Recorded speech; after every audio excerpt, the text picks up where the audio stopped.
when you're making your observations and you're looking at this behavior, trying to establish baselines, you have to make sure you're viewing these behaviors in context and relevance of your situation. You can't just look at one indicator. This isn't a silver bullet. It's like, oh, yeah, shoot that guy. You got to look at, at least 3 indicators, I like to say. But again, you have to view it in context and relevance. So let me give you an example. Let me ding you with my wand and I just turned you into a narcotics detective. And you're going to serve a warrant on a house. It's full of dope, nothing like you'd flush, a lot of dope. And you walk in the house, you walk past the living room, you walk in the kitchen. You're standing in the kitchen. What are some things you see in a normal kitchen, Mike?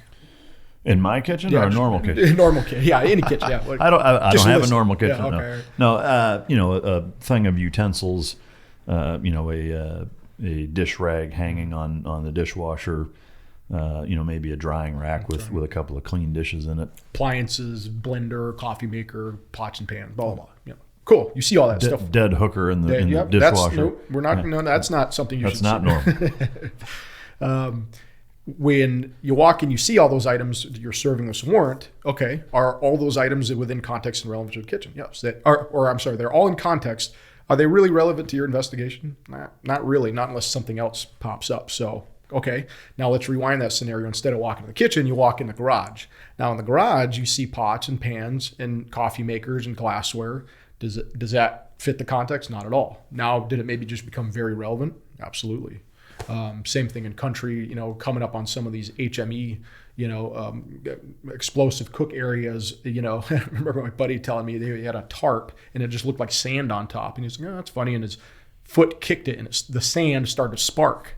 And it happened to be PTN or something on a big sheet. So always viewing those in context and relevance. So you did a great example, like, a dad with 3 daughters, hanging out, no problem, as opposed to a single male, in a playground with no kids. That's a problem. Yeah. For those listening, is there anything that you can kind of give them to take away from this episode to be able to say, hey, these are some of the things that we need to do and how we need to act on it? Yes. And let's start with language. I can't, go all the way down the rabbit, but let's start with the language we use, the word why. Okay. Especially with all the craziness that we've seen nowadays in the news media, you see these horrible things, murders, violent stuff, and you see people asking why. Why is he doing that? Why is he picking up that brick? It's like, you need to delete the word why from your vocabulary. At that kinetic point, there's no why anymore. I don't give a shit what why is. I care about what's going to kill me next. That brick in your hand, if I got my family with me. So that's one thing you need to stop asking why, start asking what's going to kill me next. Denial is the biggest killer out there. Okay, if you've ever said those words, no way did I just see that. No way did that dude just punch that dude. No way did Vic 2 just blow up in a fireball. No way did that just happen. You are in a state of denial. Your brain cannot fathom what it's looking at. I actually got a gunfight story with this too. It happened to me right in the middle of a gunfight. If you've ever been there, you're in denial. You're basically stuck on stupid. There's nothing happening right there. So stop trying to explain away other people's behavior. If you see something weird, stop going, oh, he's probably just so-and-so. I hear it all the time. It's like, stop. That's not your job to explain someone's weird behavior. If anything, it's their job. Walk up and tap and go, hey, what's up, man? Good morning. What the hell you just do that for? So that's the biggest thing. The biggest takeaways is stop asking why and, stop explaining away people's behavior. Obviously, we can go real deep with specific, and we will, but that's the biggest takeaway I can give with people.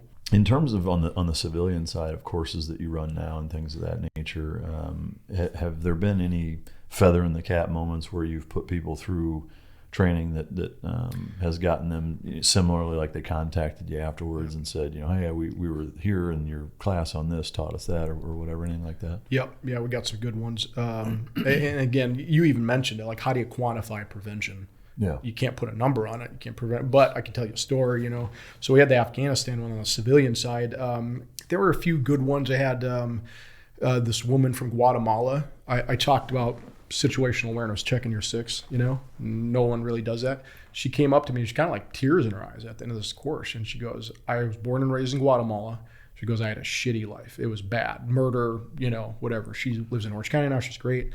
She goes, I grew up doing that, looking behind my back, and I still do it to this day. And I'm really self-conscious. And I think people are they think she's a freak. Most people, I guarantee, don't even notice it. Yeah. And she goes, what you told me is I'm doing it right, huh? I go, well, absolutely, you're right. You've been right this entire time. It's everybody else. It's the weirdos. Yeah.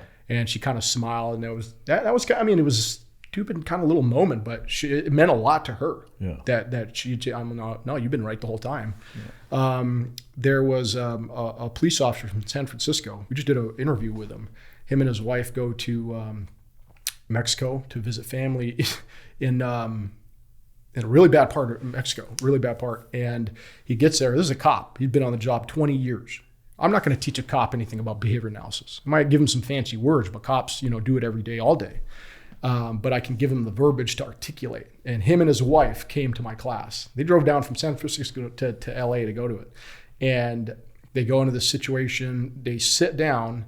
And basically, long story short, there's a market area. Two guys roll up in dirt bikes. One's got a woman with them. They both have their helmets on. They both kick their stand and they get out and they walk out into the market. No big deal. But they're not looking at anything. What should you be doing in a marketplace? I mean, not that. Yeah, exactly. Shopping. Yeah. What are the rules? Yeah, shopping, looking, selling. They're not doing any of that. And they walk around. They're not taking off their bike helmets. And so now he's like, okay, I got that. And I got the bike helmet. That's odd. Why wouldn't you want to take that off, Mm-hmm. And so a couple indicators happen. And he turns to tell his wife. And she's already staring at him. And she's already keyed up. She's already watching. She's like, ooh. And she had said she was watching him. And she saw his body language change and went, what was that? Yeah. And you probably happened sometime. So they watch these guys, and one of the things they talk about is look whose attention is on you. If you walk in a room, normal people, you walk in a room, they kind of might acknowledge you, might not, but go back to doing what you're doing. But if you walk in a room, the record skips and someone looks and kind of orients towards you, and now their attention's on you, maybe you want to pay attention. These guys, all of a sudden, he says something to the woman, and all three of them at the same time went, whoop, and they all stared at him. And he realized he was kind of in this plaza. All he had is a beer, so he was kind of doing one of these, taking the ball, and he's alone. And they kind of turned around, and he was waiting. He goes, at that moment, I know it could be a bad situation. He goes, but I was waiting. I didn't want to just grab my wife and get up and beat feet. I wanted to sneak away. So he was waiting for them to turn, and he grabbed his wife and got the hell out of there. What's the end of the story?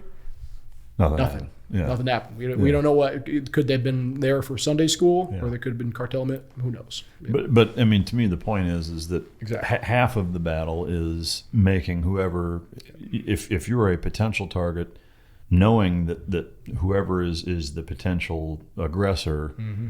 that they're the potential aggressive. If you let them know that, that's half the battle. I was in Rome with my wife. It was last year. We're in Rome, and there's pickpockets everywhere, all over the place. And I'm going there, just everyone won't shut up about pickpockets. I'm thinking there's 4 million pickpockets in the city of Rome, and I'm thinking they're criminals, illegitimate or whatever. They're not really criminals. They're not. They're scavengers. They're hyena. Mm-hmm. They don't take the hard fights. So first, third or fourth time in the subway in Rome, I'm looking for these guys. And sure enough, here's one guy. He's in the subway and he's got his phone. And every 5 or 6 seconds, he looks at his phone and he does this. He's the only one in the entire subway who has his head up, except for me and my wife. So I'm standing there and he's scanning. Every 2 or 3 seconds, he'll pick his head up and scan, go back to his phone. So I'm just watching him. It's all right, if I had to pick someone to be a pickpocket, it's this guy. The train stops. A guy gets on, or a bunch of people get off, and a guy gets on, and I'm still watching this guy. This is the only reason I see it. This guy gets on from another stop and looks at him and kind of gives him the head nod. And think of a rail in a subway, right? So the first guy I'm watching, he has his hand on it. That guy gives him the head nod. It's an open subway, and he puts his hand over that guy. So they're both holding on to the same thing. Would you do that with someone you wouldn't know? No, for sure. That's fucking weird. Yeah, that's like the urinal thing. You don't walk up to the next urinal. It's like, what's up, bro? Nice watch. I might. You might, Mike. Yeah. But I saw the interaction, so I'm like, whoa, those guys know each other. That's obvious, and they're looking at each other, not saying anything. So I'm tapping my wife. She's already tracking, and I'm just kind of watching them. And every once in a while, they're kind of scanning. And then the one guy finally scans my way, and I'm just glaring. I'm staring at him. He's doing this, and he lands on me, and I'm just glaring at him. And he did literally, his head came back, and he went back down on his phone.